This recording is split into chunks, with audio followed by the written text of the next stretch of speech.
जय श्री राम दोस्तों। ये आपके सामने एक जातिका की कुंडली है और इस कुंडली के ऊपर हम विवाह की स्थिति को देख रहे हैं।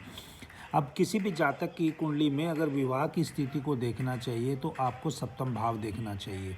सप्तम भाव पर यहाँ पर कोई भी पाप ग्रह की कोई दृष्टि नहीं है और सप्तम भाव जो है वो कोई पाप कर्त्री में भी नहीं है। तो इसलिए हम यहाँ कह सकते हैं कि इस जातिका को शादी का सुख मिलते हुए दिखाई देगा। लेकिन जब शादी की क्वालिटी कैसी रहेगी उसके बारे में बात करना है तो हम सप्तम भाव के स्वामी को देखेंगे। सप्तम भाव का स्वामी कहाँ पर बैठा है। अब इस कुंडली में जो सप्तम भाव का स्वामी है वो अपने से अष्टम भाव में जाके बैठ गया है। यानी अष्टम भाव है। अष्टम भाव जो भी किसी कारक से अगर हम देखेंगे, अष्टम भाव ट्रांसफॉर्मेशन का लाता है, अष्टम भाव पेन देता है। तो हम यहाँ पर ये कह सकते हैं जातिका की शादी अवश्य होगी, उसको सारी सुख सुविधाएं चीज़ें मिल सकती हैं। लेकिन शादी का जो एक सुख है या जो शादी से एक जो खुशी होनी चाहिए वो यहाँ पर होते हुए इस कुंडली के अनुसार मुझे नहीं दिखाई दे रही है।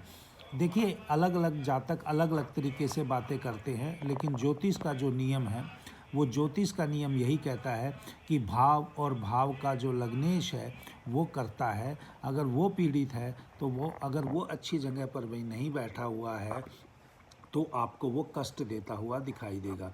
इस कुंडली में जो शनि है, जो सप्तम भाव का स्वामी है, वो शुक्र के साथ बैठा है।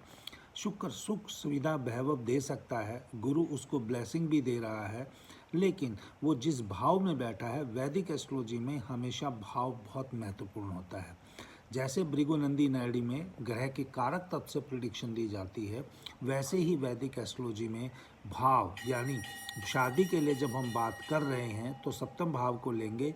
लेकिन जब उसका जो स्वामी जहाँ उस भाव से बैठेगा, उस वहाँ के भाव के रिजल्ट को जरूर जीवन में लाएगा। अगर यही सब चीज़ें आपको यहाँ पर देखनी है, D9 चार्ट में भी देख सकते हैं। और आप देख सकते हैं इस D9 चार्ट में जो शनि की स्थिति है, शनि यहाँ पर भी सप्तम भाव का स्वामी है और शनि यहाँ कर जाके द्वादश भाव में यानी 12th हाउस में बैठ गया है। तो यहाँ और 7th हाउस में यहाँ पर केतु भी है। तो यहाँ पर आप देख सकते हैं जितनी मैंने चीज़ें कही कि हाँ, शादी ज़रूर होगी, शादी का सुख मिलेगा, वैभव मिल सकता है। लेकिन जो एक हम पति से उम्मीद करते हैं, एक अपने स्पाउस से उम्मीद करते हैं कि वो हमारे लिए दुख सुख में हमेशा खड़ा रहे, वो इस कुंडली में नहीं होते हुए दिखाई दे रहा। दोस्तों, अगर आपको मेरी बताई हुई बातें अच्छी लगती हैं, एस्ट्रोलॉजी में आपको मज़ा आता है, तो चैनल को सब्सक्राइब करें।